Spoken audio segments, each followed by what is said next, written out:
भारत में हम लोगों ने युद्ध के बारे में, आक्रमण के बारे में देखा था, मगध साम्राज्य के बारे में हम लोगों ने देख लिया था उत्तर भारत में। और जैसे ही हम हर्षवर्धन के विषय में देखते हैं, उसके बाद हम चले जाते हैं दक्षिण भारत में। अब दक्षिण भारत में देखते हैं कि चालुक्य जो आए थे, चालुक्य की लड़ाई वो कैसे हुई थी, वो 3 भागों में क्यों बटे थे। एक, चालुक्य की पहली राजधानी बन जाती है वातापी यानी कि वादामी, उसके बाद फिर दूसरी बनती है, तीसरी बनती है, यानी कि उस पर 3-3 बार चालुक्य के ही राजा ने शासन किया था। तो जब बीच में ऐसा टाइम बचा तो क्यों बैठ गए, क्या कारण था। तो ये सारे चालुक्य वंश के विषय में हम देखेंगे, पूरी यहाँ पे हम लोग समझेंगे चालुक्य के विषय में। अब हम जानते हैं, देखिए ये चालुक्य के विषय में एक बार समझने से पहले आप देखिए कि मान लीजिए कि भारत का पूरा मैप है, और मैप में हम लोगों ने इस मगध महाजनपद के विषय में पूरा टोटल यहाँ से यहाँ तक पूरा मगध के बारे में देख लिया। देखो ये छोटा सा और रहेगा, ये बड़ा बन गया है तो ये छोटा सा बना दे रही हूँ। ये है मान लीजिए कि आपका चालुक्य, यहाँ पे दक्षिण भारत है, और ये पूरे के पूरे मान लीजिए कि यहाँ से आ रही है नर्मदा नदी, और ये हम लोगों ने पूरा देख लिया था मगध के बारे में। और मगध यहाँ से नहीं, पूरा यहाँ तक पूरे के पूरे फैल गया था कौन सा, मगध महाजनपद। तो इस मगध महाजनपद के विषय में हमने देख लिया था, यानी दक्षिण उत्तर भारत में हमने देख लिया था, पूरा जानकारी ले लिए थे। और अब हमें देखना है दक्षिण भारत के विषय में, और इस दक्षिण भारत में भी यहाँ पे चालुक्य के विषय में हम जानेंगे। इस चालुक्य 3-3 बार क्यों आए। पहली इसकी राजधानी वातापी बन गई, दूसरी इसकी राजधानी कल्याणी बन जाती है, तीसरी इसकी राजधानी बेगी बन जाती है।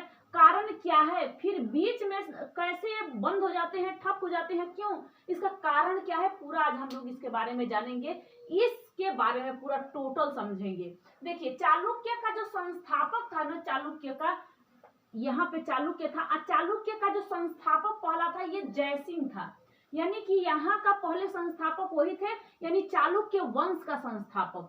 तो कौन थे, ये जयसिंह थे। और उसके बाद चालुक्य का राजधानी जो था वातापी था, आपको बताई हूँ वातापी यानी वादामी इसकी राजधानी थी। यहाँ पे वाकाट्य पहले रहते थे, लेकिन वो धीरे धीरे हटे और चालुक्य का स्थापना यहाँ पे हो गया।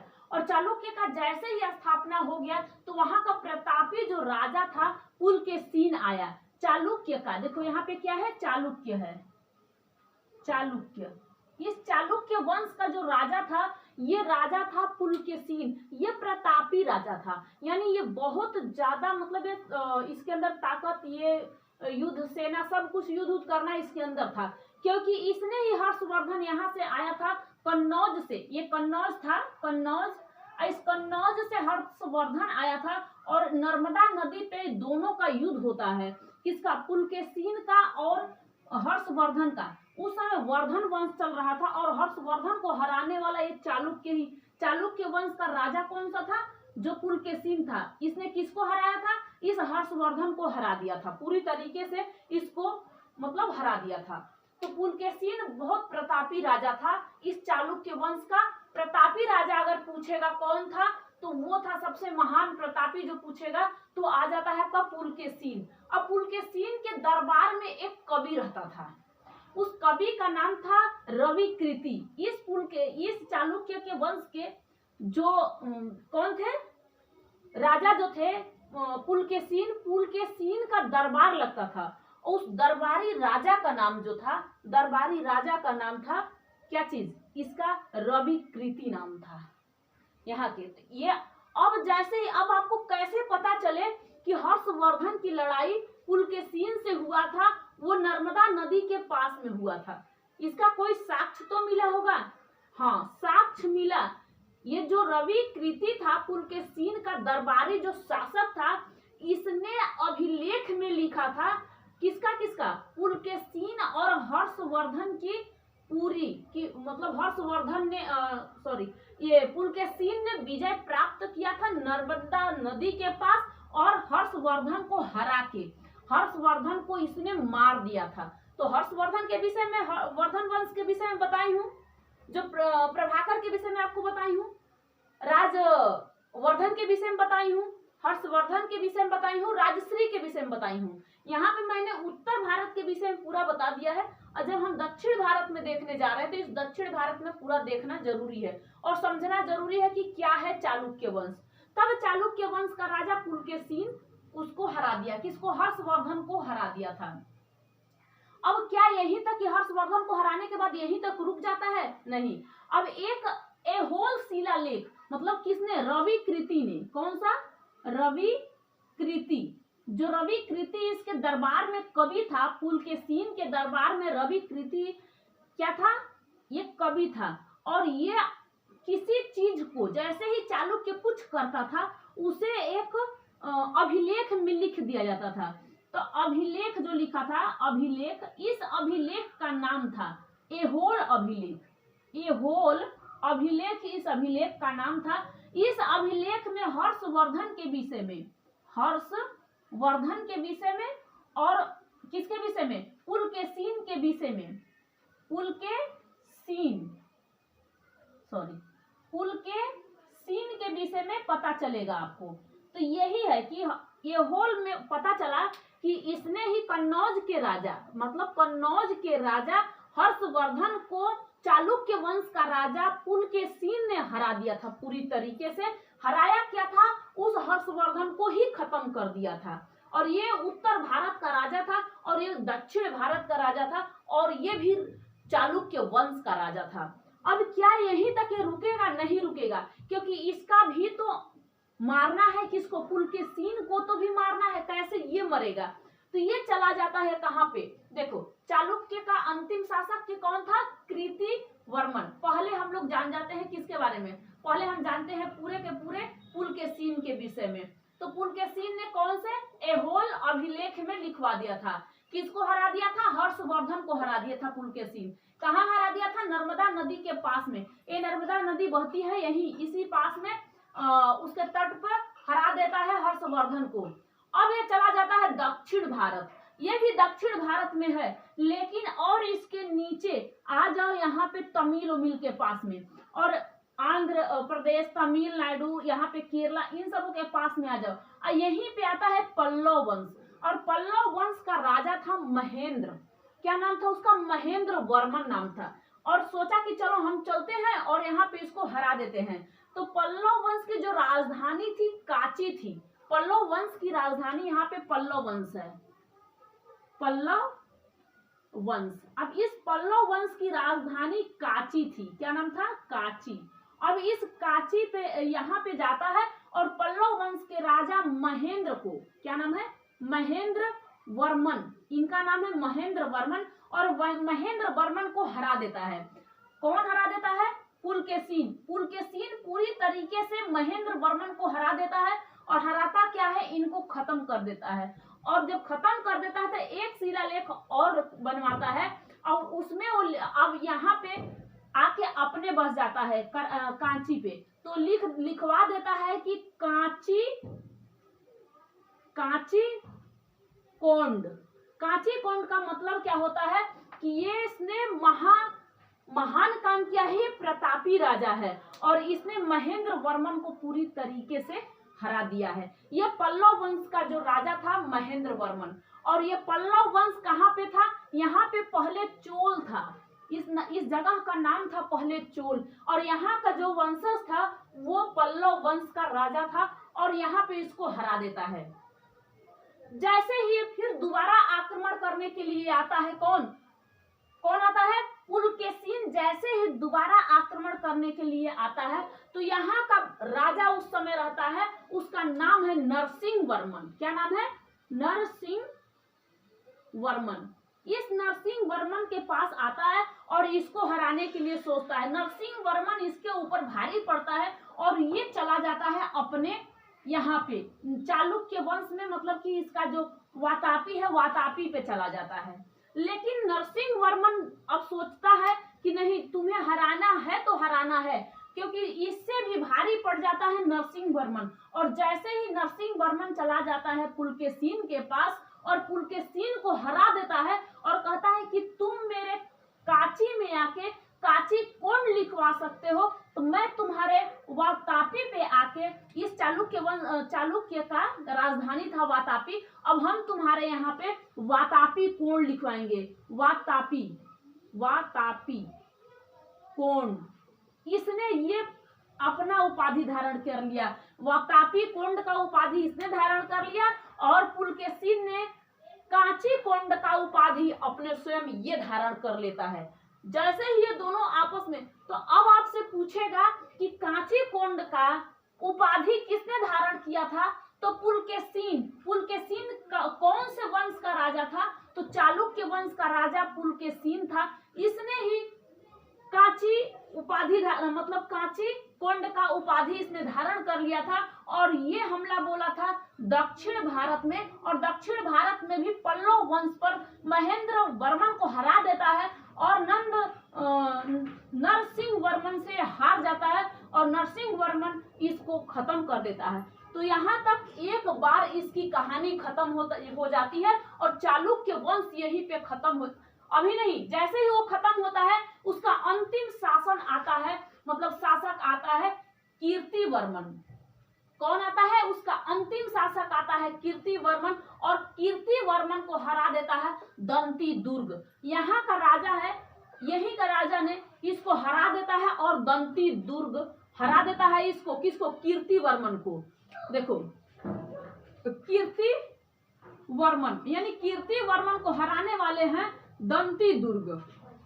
दंती दुर्ग, इस दंती दुर्ग ने हरा देते हैं कीर्तिवर्मन को और चालुक्य वंश पूरी तरीके से समाप्त हो जाता है। और दंती दुर्ग कौन से वंश का स्थापना करते हैं, तो ये राष्ट्रकूट वंश का स्थापना, ये राष्ट्रकूट वंश का स्थापना ये कर देते हैं। दंती दुर्ग जो है वो राष्ट्रकूट का स्थापना कर देते हैं और 100 साल तक यहाँ पे चालुक्य वंश नहीं आता है। चालुक्य वंश के जो लोग थे वो सामंत जीवन जीने लगे थे। कौन सा, सामंत जीवन, टोटल अपने तरीके से सामंत जीवन में जीने लगे थे।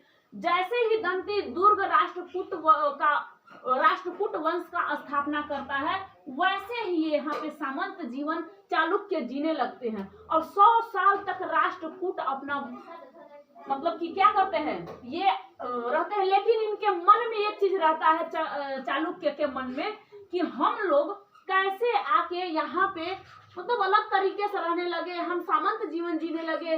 मन में तो प्रतिशोध लगा के रखे हुए हैं, लेकिन 100 साल के बाद वो दिन आता है कि 100 साल के बाद वो दिन आता है कि ये लोग क्या करते हैं कि एक यहाँ का राजा रहता है, उस राजा को अंतिम यहाँ का राजा रहता है, जैसे उसका नाम कृष्ण या फिर कर्क, ऐसे कुछ, कृष्ण ही नाम है, कृष्ण यानी कर्क, दो लोग ऐसे राजा अंतिम शासक आते हैं, उनको हरा देते हैं। कौन उनको हरा देता है, तैलव। तैलव यहाँ का एक चालुक्य का एक सामंत रहता है, तैलव, वो हरा देता है तैलव। और तैलव हराने के बाद अपना फिर कौन सा स्थापना करता है, उस फिर चालुक्य वंश का स्थापना 100 साल के बाद चालुक्य वंश का स्थापना ये कर लेता है और अपना चालुक्य वंश चलाने लगता है। तभी यहाँ का जो पहले राजधानी क्या थी, वातापी थी, उसके बाद बना देता है कल्याणी। क्या बना देता है, कल्याणी। तब वहां का जो राजा था वैतल था, वैतल ये अपना राज करने लगा था धीरे धीरे। अब जैसे ही ये करने लगा था ना, अब यहाँ पे महेंद्र जो पल्लव वंश का जो राजा था महेंद्र नरसिंह ये वर्मन था, यहाँ ये भी क्या होता है, इसको भी ये भी खत्म हो जाता है। इसे दंडिन कोई ऐसा था जिसने इसको खत्म कर देता है और पल्लव वंश का मतलब संस्थापक जो था ना पल्लव वंश का संस्थापक सिंह विष्णु था। कौन था, सिंह विष्णु था। इसका अंतिम जो शासक आया था अपराजित वर्मन था। अपराजित वर्मन खत्म हो जाता है, पल्लव वंश मतलब खत्म हो जाता है और चोल वंश यहाँ पे आ जाते हैं लोग। चोल वंश का राजा आता है आदित्य वर्धन ने। तो ये चोल वंश धीरे धीरे अपना स्टार्ट हो जाता है। लेकिन यहाँ का जो पहला राजा होता है चोल का, पल्लव वंश समाप्त हो गया और चोल वंश का जो राजा होता है उसे राज कहा जाता है। उस राजा के नाम को वो कहते हैं राज। ये चोल वंश का राजा है। कांची को भी अपने में मिलाने के बाद, सब इकट्ठा मिलाने के बाद ये चोल पूरे टोटल मतलब ज्यादातर फैल जाता है और फैलने के बाद यहाँ पे राज ने अपना स्थापना यहाँ पे ये कर लेता है। फिर चालुक्य, फिर मतलब कि अब यहाँ पे देखते हैं, पहले यहाँ पे हम चालुक्य के विषय में देख रहे हैं ना। अब जो चालुक्य का राजा था कौन, दिन तक चलता है। कुछ दिन के बाद ये फिर चालुक्य का चालुक्य की राजधानी क्या बना लेता है, कल्याणी राजधानी बना देता है। और इसका प्रतापी राजा आता है चालुक्य वंश का। दूसरे में प्रतापी राजा आता है सोमेश्वर आता है। सोमेश्वर भी खत्म हो जाता है, राज इसको खत्म कर देता है, जो कि चोल वंश का राजा राज है, और इस चालुक्य वंश को फिर समाप्त कर देता है और चालुक्य फिर सामंत हो जाते हैं। तो दूसरी बार चालुक्य क्या सामंत हुए कि नहीं, सामंत दूसरी बार चालुक्य हुए कि नहीं, लेकिन यहीं तक नहीं रुकते हैं, ये फिर स्टार्ट करते हैं, कहते हैं कि हम चालुक्य वंश हैं और अभी रहेंगे, चाहे सामंत जीवन जी रहे हैं। तो क्या हुआ, गरीब इंसान हो जाता है ना, तो उसके पास अगर धन दौलत नहीं रह जाता है तो दिक्कत होती है उसको, फिर कहाँ से कोई राजा है। तो ये धीरे मतलब अब जैसे ही आगे बढ़ते हैं सब, फिर सामंत अपना तैयार करते हैं, तो चालुक्य वंश आता है, वो फिर तीसरी में बेगी इसका राजधानी बना देता है, चालुक्य की बेगी राजधानी बना देता है, और यहाँ पे इसकी चालुक्य वंश दोबारा यहाँ पे चलने लगता है। उसके बाद चालुक्य भी खत्म हो जाते हैं, क्योंकि चालुक्य वंश ज्यादा दिन तक रह नहीं पाता है। अब राष्ट्रकूट का प्रतापी राजा अगर आप लोगों से पूछेगा तो बताना अमोघ वर्ष प्रथम था जो, तो ये चालुक्य वंश का जो राजा था। लेकिन सबसे प्रतापी जिसने क्या किया था, जिस राज ने इसका संस्थापक थे, ध्यान में आ रहा है कि नहीं, ये चालुक्य है। चालुक्य वंश में 3 आए थे, एक था वातापी राजधानी, दूसरी थी कल्याणी राजधानी, तीसरी थी इसका बेगी राजधानी। ये 3 के 3, और यहाँ पे राजा भी आते गए और यहाँ पे मरते भी गए। पुलकेशिन को मारने वाले नरसिंह वर्मन थे, नरसिंह वर्मन ने पुलकेशिन को खत्म कर दिया। ये धीरे धीरे इसकी मतलब कि इसकी राज्य खत्म होता गया। 100 साल के बाद ये उठते, फिर इनको मार के बैठा दिया जाता। जिसके पास युद्ध करने के लिए बहुत सारे हथियार सामान होते हैं, वो युद्ध कर सकता है। अब कोई सामंत जीवन जीने लगे, मतलब अपना स्वयं का सामंत जीवन, जिसके पास जितना है उतना ले दे के जीना, खाना पीना स्टार्ट कर दे, तो कुछ नहीं कर पाता है। तो जैसे ही आप उत्तर भारत में पढ़े थे मगध के बारे में, वैसे ही आपने पढ़ा था दक्षिण भारत में आपने पढ़ा था चालुक्य वंश के बारे में, आपने देखा था पल्लव वंश के बारे में, इसके बाद आपने देखा था चोल के बारे में।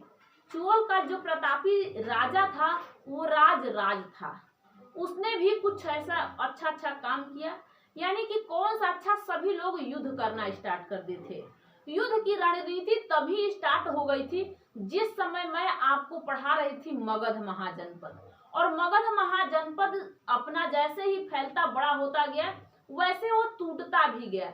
जिस तरीके से हमने हर्यंक वंश, शिशुनाग वंश, नंद वंश, मौर्य वंश, शुंग वंश, कण्व वंश, सातवाहन वंश पढ़ा था, यहाँ तक जैसे ही समाप्त हुआ, विदेशी आए और आक्रमण किए, जो आ गए सामंत, जो आ जाते हैं कुषाण वंश, ये सब सारे वंशज जो आ जाते हैं, यहाँ पे सबको खत्म कर देते हैं। और यहाँ पे दक्षिण भारत में हम लोगों ने उसके बारे में देख लिया। हमने उत्तर भारत में मगध महाजनपद के विषय में देख लिया।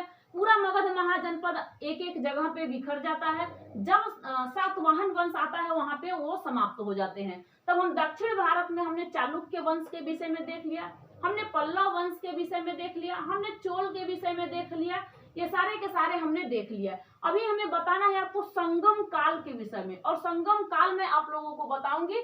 यहाँ तक आप लोगों को समझ में आया होगा चालुक्य वंश और दक्षिण भारत में जितने भी लोग आए थे उसके विषय में।